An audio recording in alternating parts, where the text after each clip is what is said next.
Assalomu alaykum, hurmatli talabalar. Men Davidov Yunus Jumayevich, o'zbek tili va adabiyoti kafedrasi o'qituvchisiman. Sizlar bilan hozirgi o'zbek adabiy tili fanidan grafika bo'limi haqida ma'lumot mavzusining davomini ko'rib o'tamiz. Oldingi dars mashg'ulotlarimizda bu haqda biroz to'xtaldik. Demak, o'sha dars mashg'ulotlarimiz davomini ko'rib o'tamiz. Demak, rejamiz quyidagicha edi. Grafika haqida ma'lumot, yozuv turlari va yozuvning tarixiy ahamiyati.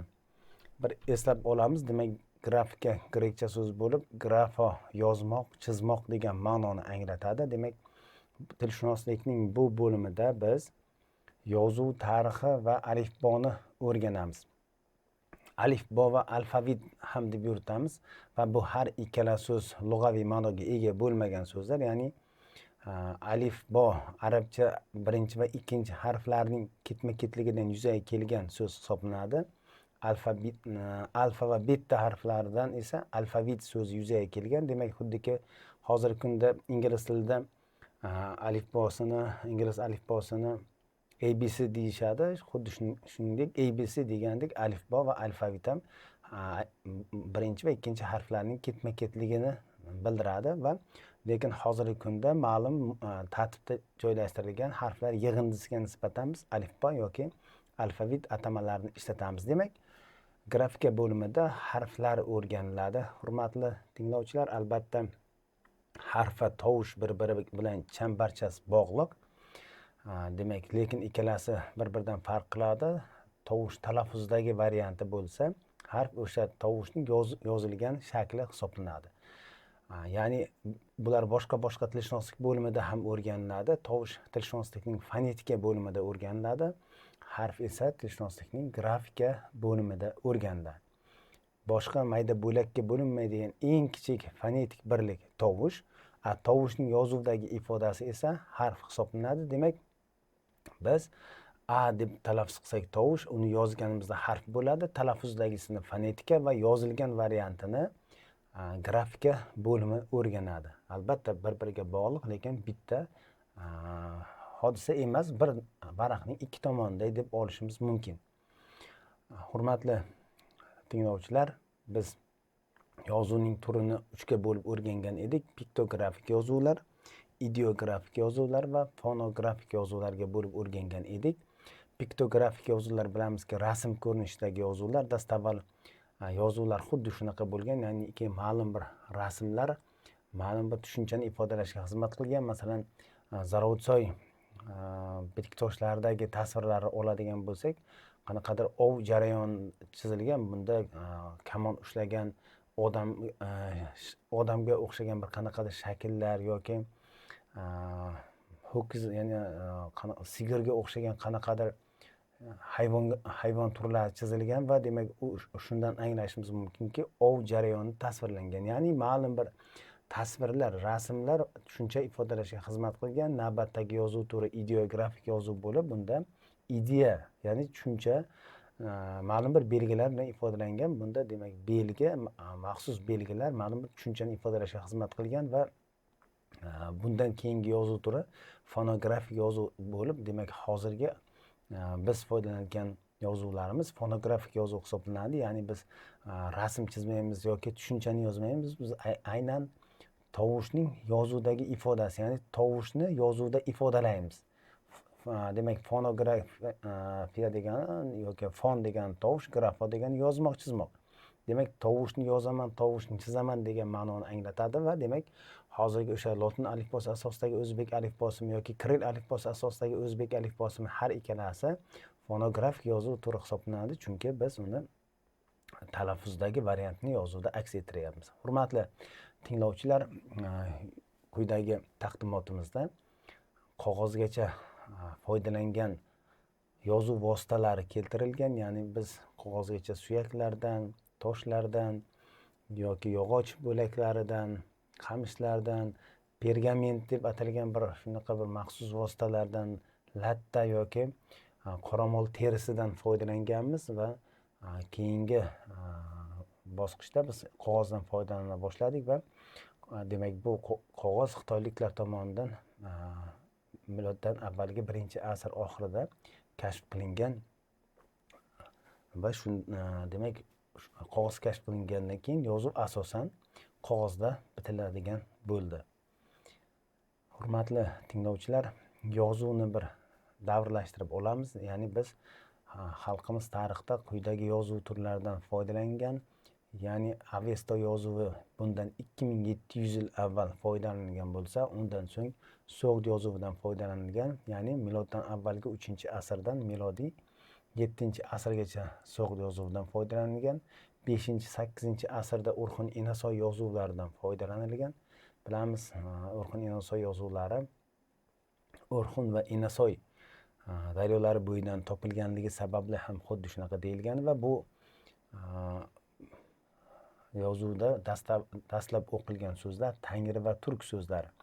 Dastlabki o'qilgan so'zlardan ham ma'lum bo'ldiki, bu yozuv turkiy xalqlarga taalluqli va buning o'rganishida ko'plab olimlarning tinimsiz mehnatlari sabab bo'ldi va ularning mehnatlari natijasida bu yozuvning siri ochildi. Navbatdagi yozuv turimiz Uyg'ur yozuvi. Demak, biz Uyg'ur yozuvidan xalqimiz 7-asrdan 15-asrgacha foydalangan, ya'ni aynan arab yozuvi bilan birgalikda 15-asrgacha Uyg'ur yozuvidan ham foydalanib kelganmiz. Arab yozuvidan demak 8-asrdan, ya'ni 720-yildan 1929-yilgacha foydalanganmiz. Demak, 12 asr davomida biz aynan bitta yozuv turidan foydalanganmiz va 1929-1940 yillarda biz lotin alifbosi asosidagi o'zbek yozuvidan foydalanganmiz va demak bunda jadidlarning xususan Fitratning tashabbusi bilan demak lotin yozuvi asosidagi o'zbek alifbosi joriy etilgan sababi xalqni ommaviy savodxon qilish masalasi ko'rilgan edi. Ya'ni arab yozuviga nisbatan lotin yozuvini o'rganish va o'zlashtirish oson bo'lganligi sababli demak lotin yozuvi asosidagi o'zbek alifbosi joriy etildi. Keyin demak 1940-yildan 1993-yilgacha demak biz Kiril alifbosi asosidagi o'zbek yozuvidan foydalana boshladik. Demak 1940-yil 8-maydan boshlandi bu va 1993-yil 2-sentyabrda demak lotin yozuviga o'tish to'g'risidagi qonun qabul qilindi.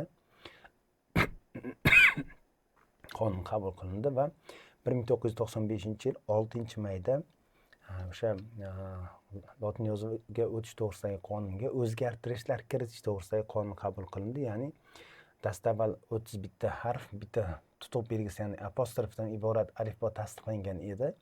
1995-yil 6-mayda ayrim harflarning shakllari o'zgartirildi va ayrim o'zbek tilida mavjud bo'lmagan tovushlar chiqarildi. Masalan, C tovushiga demak alifbomizga o'rin berilmadi, chunki haqiqatan talaffuzimizda bu tovush yo'q va bundan tashqari J va J harflariga bitta J va J tovushlariga bitta harfiy ifoda berildi va shuning natijasida demak 29 ta harf bitta tutuq belgisidan iborat, ya'ni apostrofdan iborat alifbo tasdiqlandi. Hurmatli tinglovchilar, albatta buning bir qancha o'ziga xos sabablari bor. Bulardan bittasi o'sha dunyo davlatlarining 30% aynan bitta alifbodan foydalanishi, ya'ni lotin yozuvi asosidagi alifbodan foydalanishi asosiy sabab hisoblanadi. Ya'ni biz bilgan rivojlangan davlatlarning ko'pchiligi aynan mana shu yozuv turidan foydalanadi. Masalan, Turkiya, Fransiya, Amerika, Angliya va hokazo kabi ko'plab davlatlar aynan lotin yozuvidan foydalanadi va biz ham demak lotin yozuvi asosidagi o'zbek alifbosini foydalanishni boshladik. Demak, hurmatli tinglovchilar, quyidagi taqdimotimizda 1929-1940-yillarda foydalanilgan lotin yozuvi asosidagi o'zbek alifbosi hisoblanadi. E'tibor bersak, hozirgi lotin alifbosi asosidagi o'zbek alifbosi bilan ayrim shakllar aynan ko'pchilik shakllar aynan bir xil.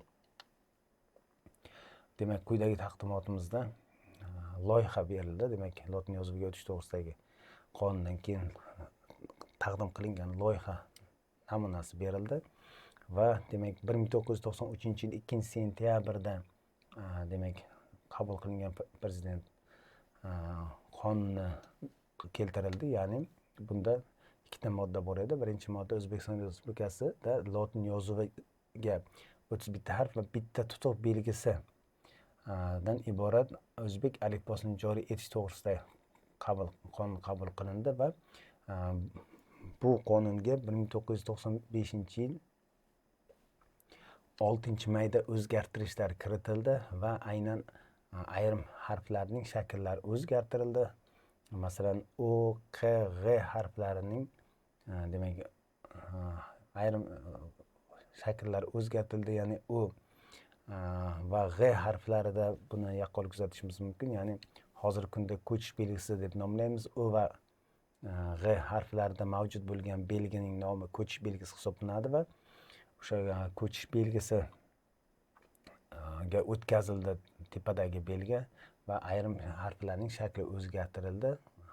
Quyidagi taqdimotga e'tibor qaratamiz va aynan shundan so'ng bu yozuv turidan foydalana boshladik. Demak, o'sha lotin yozuvi asosidagi o'zbek alifbosiga o'tishda demak loyiha berilgan, taqdim qilingan loyiha bu.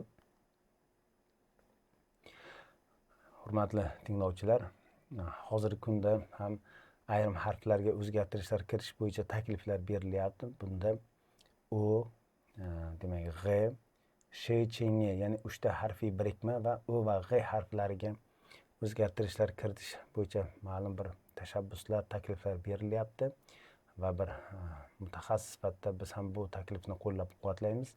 O'sha O va G harflarini bitta grafemaga o'tkazish bizningcha ham ma'qul hisoblanadi. Bundan tashqari harfiy birikmalarni ham bitta belgi orqali ifodalash imkoniyati mavjud va o'sha imkoniyatdan foydalansak yanada yozuvimiz qulay va umuman kompyuter asrida, umuman texnologiya davrida aynan talablarga yuqori darajada javob beradi deb hisoblaymiz va o'sha o'zgarishlarni biz ham qo'llab-quvvatlagan bo'lar edik. Demak, bu yerda grafemaga ta'rif berilyapti, hurmatli tinglovchilar. Navbatdagi taqdimotimizda demak grafema bu ma'lum bir ma'no ifodalaydigan shakl hisoblanadi. Grafema deganda biz aynan harfni tushunmasligimiz kerak. Matematikadagi qo'shish, ayirish yoki tinish belgilarini olishimiz mumkin. Undov belgisi, so'roq belgisi barchasi va o'sha grafika bo'limida o'rganiladigan harflar, bularning barchasi bir nom ostida grafemalar deb hisoblanadi. Demak, grafema bu ma'lum bir ma'no anglatuvchi shakllar hisoblanadi. Va demak, berilgan ta'rifdan ham ma'lum bo'ladiki, grafemada ikkita jihat bo'ladi, ya'ni tashqi va ichki tomon bo'ladi. Tashqi tomon mavjud biz yozgan, ko'rgan belgimiz bo'ladigan bo'lsa, u ifodalaydigan ma'no uning ichki belgisi hisoblanadi. Masalan, qay holatda yozishimiz bu uning tashqi tomoni bo'lsa, chuqurtloqqa bir tovush sifatida bilishimiz uning ichki tomoni, ya'ni ma'no tomoni hisoblanadi. Yoki so'roq belgisini oladigan bo'lsak, o'sha shakli uning tashqi tomoni, intonatsiya ma'nosini anglatishi, berishi, demak o'sha so'roq ohangini berishi uning ichki tomoni hisoblanadi. Yoki 8 raqamini oladigan bo'lsak, uning yozilish holati tashqi tomoni bo'ladigan bo'lsa, 7 dan yuqori, 9 dan past bo'lgan, kam bo'lgan miqdorni anglatishi uning ichki tomoni hisoblanadi. Demak, grafema degani ma'lum bir ma'no ifodalashga xizmat qiladigan shakl hisoblanar ekan. Hurmatli tinglovchilar, bunga harflar ham yoki o'sha raqamlar, tinish belgilarini yoki o'sha plus minus kabi, ya'ni matematik ishoralarni ham biz grafema nomi ostida o'rganishimiz mumkin bo'ladi. Demak, bundan tashqari defs va o'sha apostrof tutuq belgisini ham noodatiy belgi sifatida olishimiz mumkin.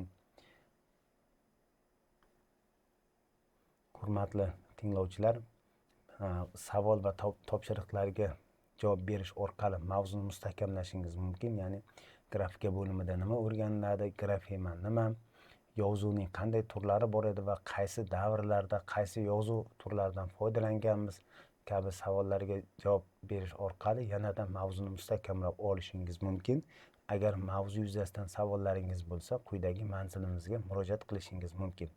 E'tiboringiz uchun tashakkur.